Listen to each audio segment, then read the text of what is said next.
welcome to another amazing episode of the Urban Wine Club podcast. I'm your host, Foti Stamos, and with me, my co-host, Claudia. Oh, yeah, me. Claudia. Claudia. We're still working on the intro. We'll get there.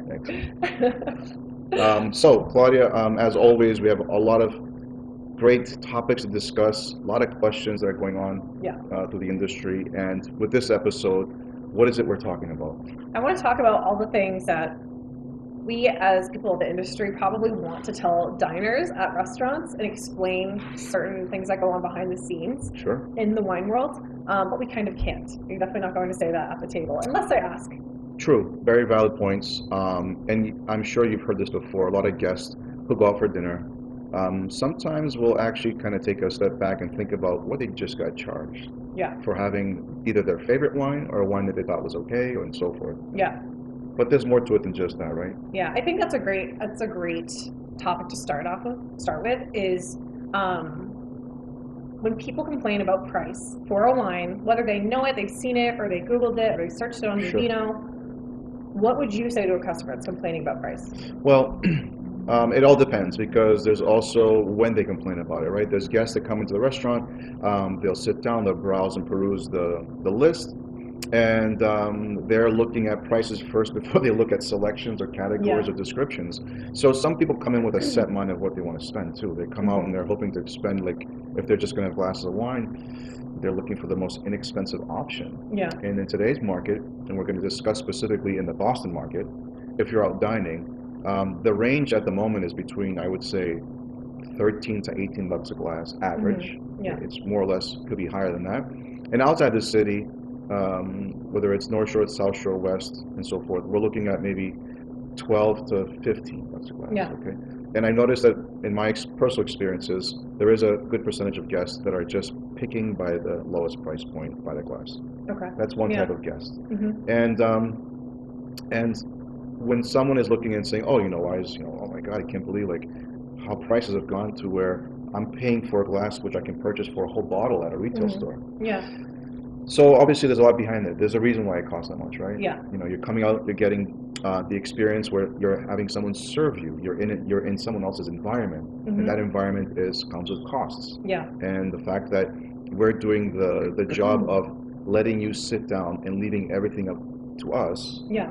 It's out of your hands. It's in our hands now. Is where that price starts to be reflective. Right. But it's a hard connection when you're trying to explain that to the guest in that moment. Yeah, right.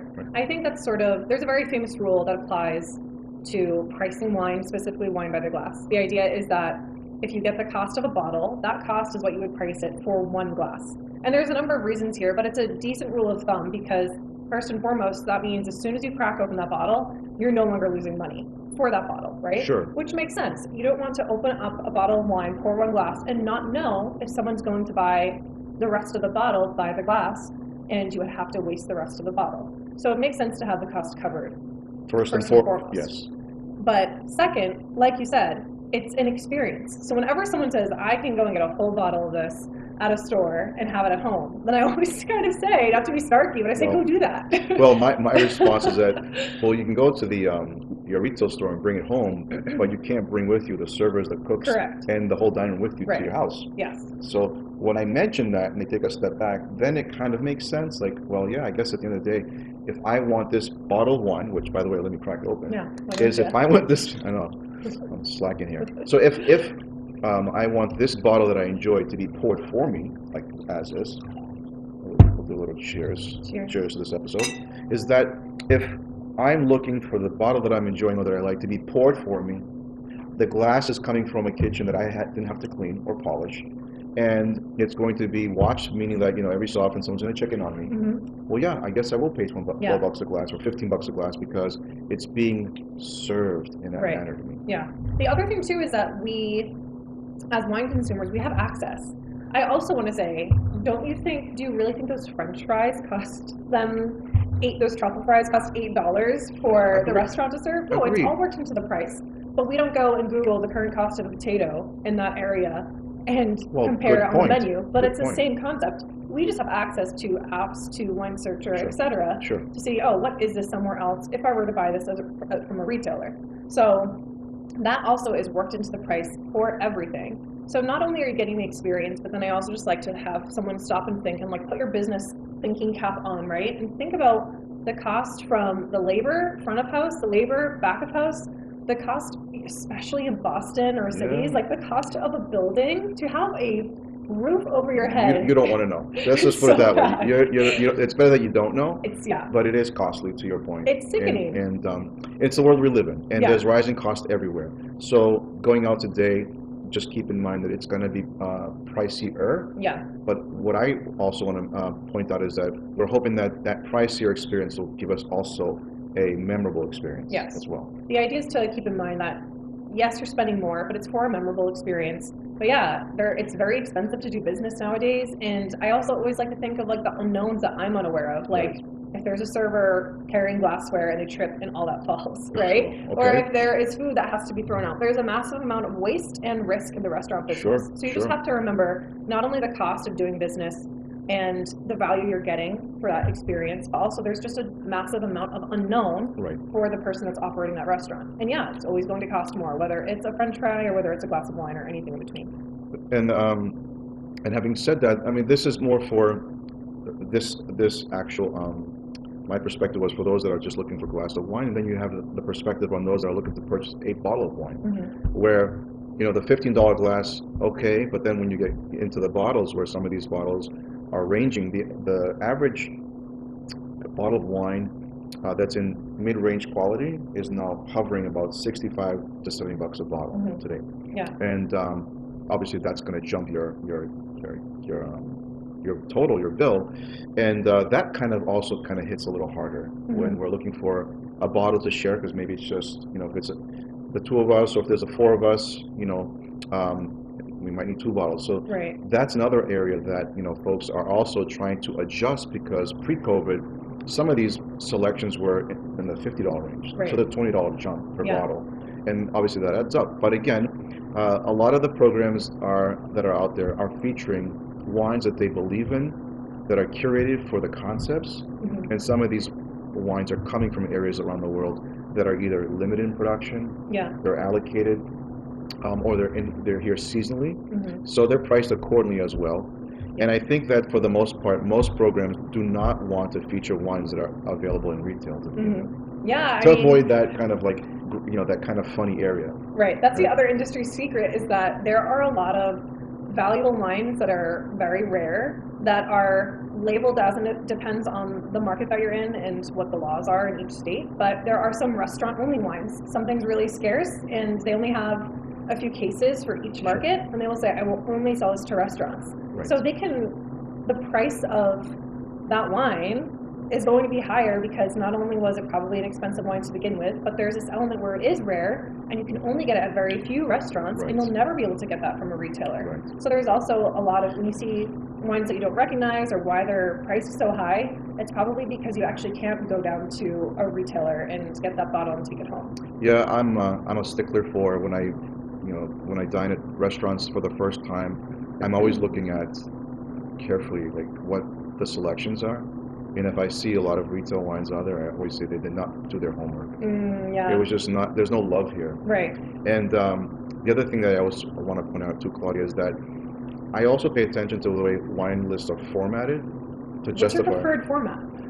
For me specifically is, and it depends on the concept. Let's say the concept is just one ethnicity. Let's say it's an Italian restaurant, and it's an all-Italian wine list. All wine lists, in my opinion, should be listed by variety, producer, region, and then price. And then those are broken down by regional categories for both white and red. But that's for, this is me, and you can tell me what you like. That's for a specific concept. If the concept is an infusion, or it's a modern approach to certain types of cuisines, then the format I still think should be listed first, variety, producer, region. But as far as the way it's formatted, I think depending on the type of clientele, it could be formatted in a sense where lighter style, medium style, fuller style. Okay. Right? As a starting point. But again, depending on who you're catering to as an audience, that could be discussed and debatable, as you're going to say. I'll try to sit patiently. Okay, but what if variety producer. What if we're talking about champagne on the list? You would still say the varietals, like no one knows. A lot of people don't know the variety. So that's why I said if you go to an Italian restaurant, it's all Italian wine list. That's my approach, my thoughts. If you have an international program, and your section is bubbles and sparkles, I think most champagnes are a blend of different options between Pinot Noir, Chardonnay, and Meunier. Right? Okay, so I don't see you have a section, same with bubbles section. Yeah, for sure. Okay. I always want to make it clear that the bubbles and sparkles section should be separated. Yeah. I've seen programs that integrate it. Yeah, but it's for whatever reason, everyone has this really like new approach to how they want to express their programs, which is fine. I'm always looking at it from the end user first, versus what we know and what we like and what we think. Right. But I think that when you look at a program and it's formatted in a certain way, you can see that they put effort into it. I believe the more effort into the format, the better quality selections you're going to get, in my opinion. Yeah. If the format is very loose and casual, and there's not much effort into it, then be assured as a guest or consumer, some of those selections might not be the best from a quality perspective, and the pricing is still high. So I want to ask you then, you're going to a new restaurant, you've never seen the program before, but you also have some knowledge as to the business. You're on the retail side, the on-premise side, you're in the wine business, right?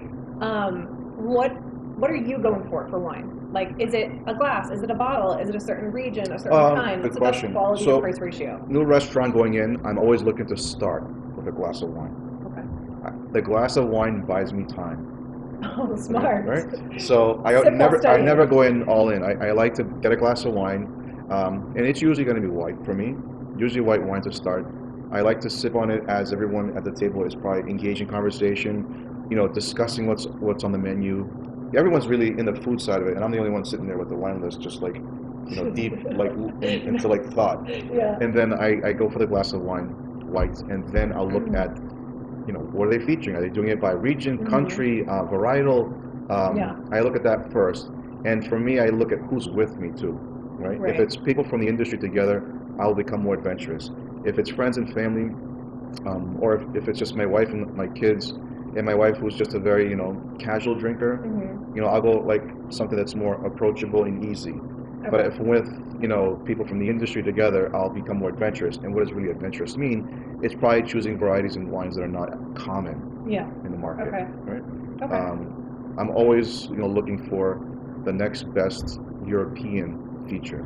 Gotcha. So you're thinking of where you're eating, who you're eating with, yes. What you're going to be eating, yes. And then also kind of on the lookout for something that's new. So you'll probably steer away from brands that you could get at a store. Of course. Got it. Or things that I have at home. Like, I don't want to drink what I can drink at home when I'm out. Right. I want something that I've never had before. And I'll take chances. And this is what happens more so. There are times where I'll order a bottle of wine and I'm like on the fence about it. Mm-hmm. But I'm like, okay, it is what it is. I'm going to go with it. And then usually by the end of my experience, I say to myself, that wasn't so bad. Yeah. Okay. My perception will change because, the wine is changing in the glass. It's changing in the bottle. Conversation's happening. My mood's changing. Our palate is just completely worked out. So I'm always looking for the next best thing. I always recommend to guests, let's choose something that you're not used to. Let's choose something that you haven't had before. Most guests are hesitant. They put the brakes on because they have the fear of what if I don't like it. Okay. So here's another situation where I know there can be fear or pressure. You're at a table with, a handful of people, and you're going to, someone just says, oh, order for all of us, 1 or 2 bottles. And say you don't know everybody's palate all that well. Say you don't know them that well. It's like a work environment. And you also are not going to be like, okay, everybody stop and write down what you're eating. So you have to try and accommodate people you don't know very well. Right. Potentially multiple courses with different kinds of food. Right. And people with different preferences. Right. What would you suggest? How do you navigate that? What is a people pleaser wine that's going to work whether you're having calamari as an appetizer or oysters or? I think that if you're hosting for a group of people, for 6 top, 8 top, 10 top, you're hosting, meaning you're the one that's making the decision for the wine. Yeah. Whether you're in a steakhouse, whether you're in an Italian restaurant, whether you're in a trendy restaurant, I always say the safe bet is order in the beginning of your experience, obviously in multiple bottles, do a white to begin, and let that white be, let it be citrusy, tart, higher levels of acid in the beginning, and then second round, go with a red wine that's also on the bitter side, dry side with structure.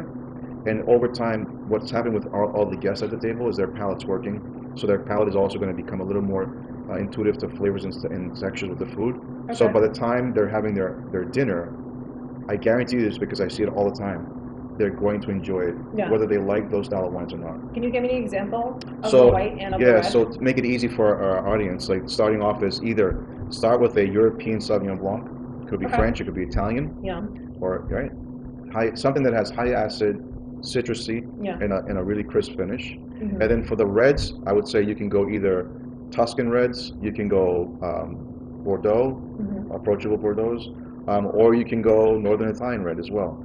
Wines that have more structure, they're a little leaner, a little bitter, because they're going to play with the food when they come out. Okay, cool. I think that's definitely a stepping stone. Yes, and this calls for part 2, because next I want to talk about for our customers the dining experience and what it means to how to order wine, and also like how to